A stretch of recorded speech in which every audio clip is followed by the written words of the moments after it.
Hey guys, and welcome to The Broken Sword. With more and more information coming out at the moment regarding the War of the Rohirrim animated movie, I thought now would be a good time to give you guys an updated video on Helm Hammerhand. He is of course one of the greatest kings to ever rule Rohan, and he's a larger than life character that absolutely lends himself perfectly to an animated film. His story is one of my favourite ever written by Tolkien. Even though not a lot of detail was ever given about his life, we have a brief outline that I just love, and that just goes to show the power of Tolkien's writing when he can make you love a character that he told so little about. Let's get into it. Build me an army worthy of Mordor.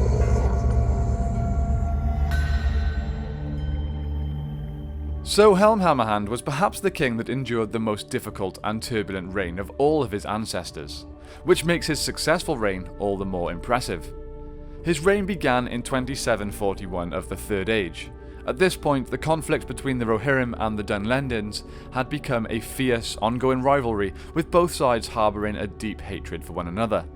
Helm would often meet with the other lords of Rohan and hold war councils in an effort to find a way to put an end to the war permanently, as it had cost the lives of many of his people over the years.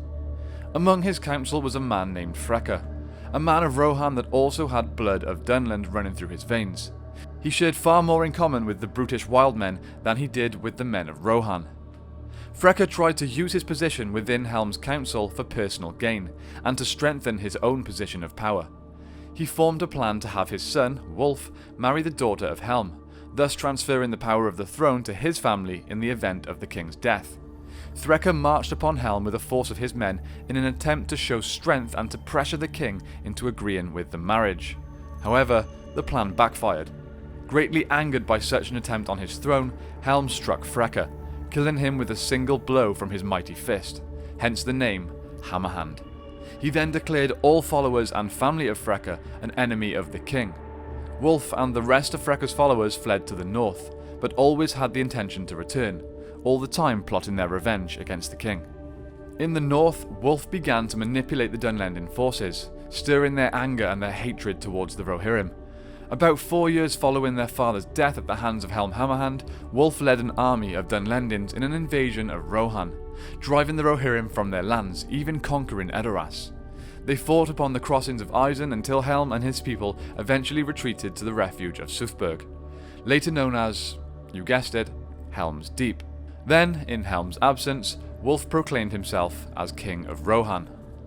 While contained within the fortress in the mountain, Helm refused to accept the war as lost. He would often lead bands of his men from the gates of Helm's Deep to war, blowing on the great horn as they rode so that his enemies would know of their approach.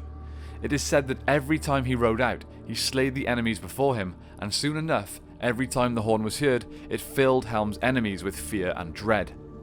During the months of the year 2758, the long winter hit Middle-earth, covering Rohan in snow and ice, claiming the lives of many of the Rohirrim, including both of Helm's sons, Haleth and Hammer.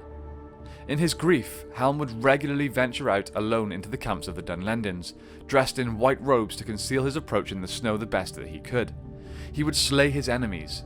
Legend even has it that some Dunlendins claimed that he would just beat his foes to death with his bare fists. Others would say that he used to transform into some huge snow troll and eat his enemies. Such was the fear that Helm invoked in the Dunlendins. Then, following one of his trips into the winter night, Helm would not return. His body was later found frozen solid, still stood ready to fight and to defend his people.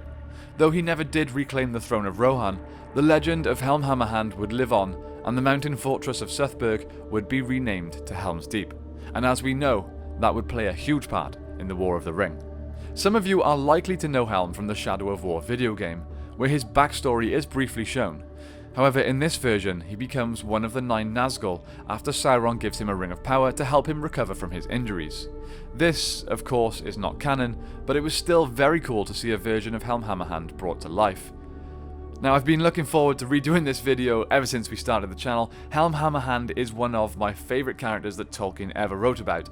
Despite only having very limited information on him, he made a lasting impression on the world of Middle-earth. What do you guys think? Are you fans of Helm Hammerhand? Are you happy and excited to see this animated film about him? Or would you have maybe preferred to see him in live action? I personally think his story just lends itself perfectly to a film. I was even hoping that maybe we could do a fan film of some sort one day, but with this anime coming out, maybe that's not the best time. Time has come, as always, to thank all of our patrons and channel members. I really cannot put into words how much I appreciate every single one of you. Before we go, I really want to give a shout out to a couple of our other channels. Of course, there is the Tabletop Alliance, where we play lots of Middle-earth strategy battle game, as well as Warhammer, and maybe even some Star Wars Legion coming soon. There's a lot of tabletop tutorials also coming, including terrain builds and paint guides, stuff that you guys that are into that sort of thing will really enjoy, I'm sure. We do also have a web store and Patreon, which you can sign up to or have a look at to check out our custom miniatures. These are miniatures that will fit in perfectly to any of the tabletop games you play, whether it's Warhammer, Middle-earth, or even just some D&D. Finally, don't forget to check out the 6th Ranger, the Batcave, and History of Dragon Ball for some different lore videos set in your favourite fictional universes. That's it from me today, my friends. Thank you all so much for watching. Don't forget to like and subscribe, and I will see you next time on The Broken Sword.